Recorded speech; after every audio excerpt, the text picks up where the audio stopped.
The house was quiet. Too quiet. Purple and Blue had shut themselves in, knowing the rules were simple. Survive 10 hours, 10 turns, until the army came. But the first groans in the dark told them the dead had already found their scent.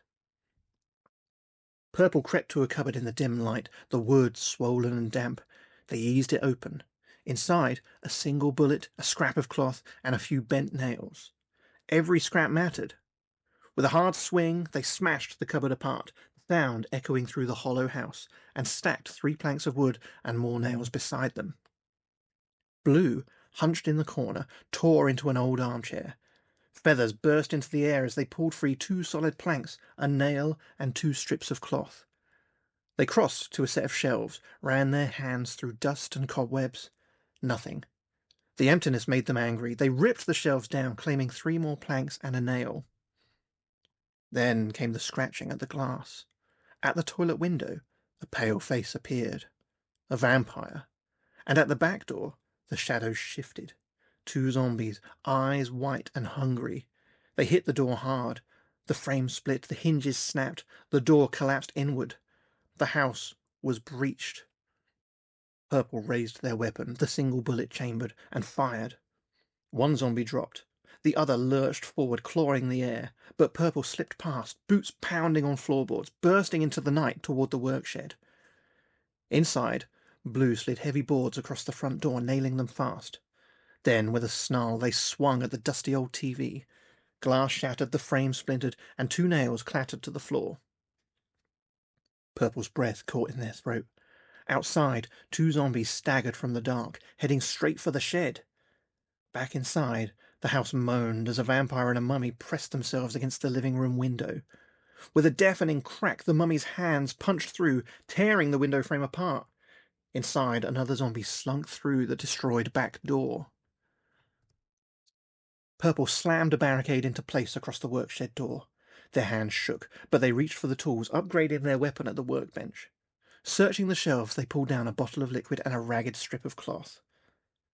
Blue made for the fireplace. A single plank went in, flames licking higher, casting shadows across the room.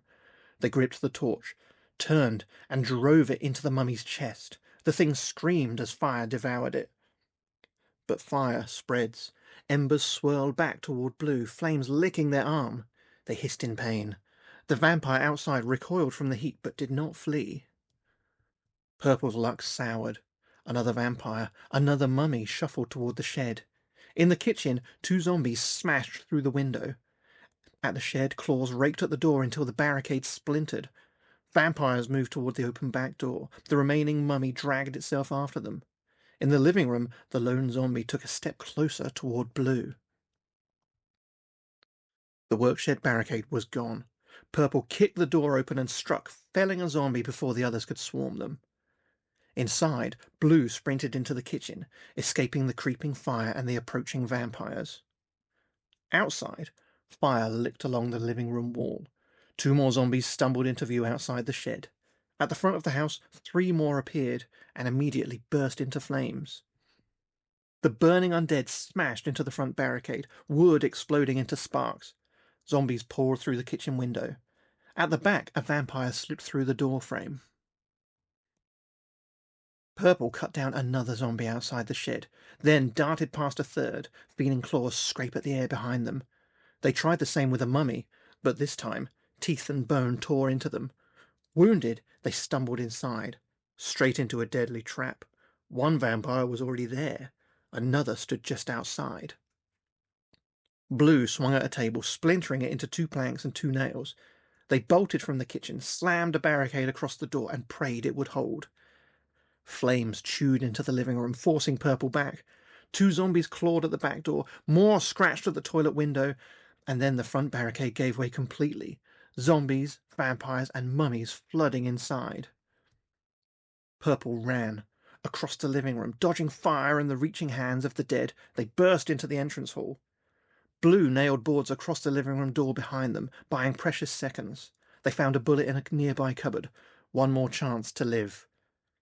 A mummy pounded at the kitchen window, while 2 zombies hammered at the front door. At the toilet window, the glass finally shattered.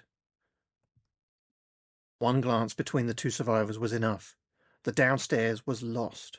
They charged up the stairs, leaving the chaos below. In the living room, fire consumed a sofa. The two vampires hissed and backed away from the heat.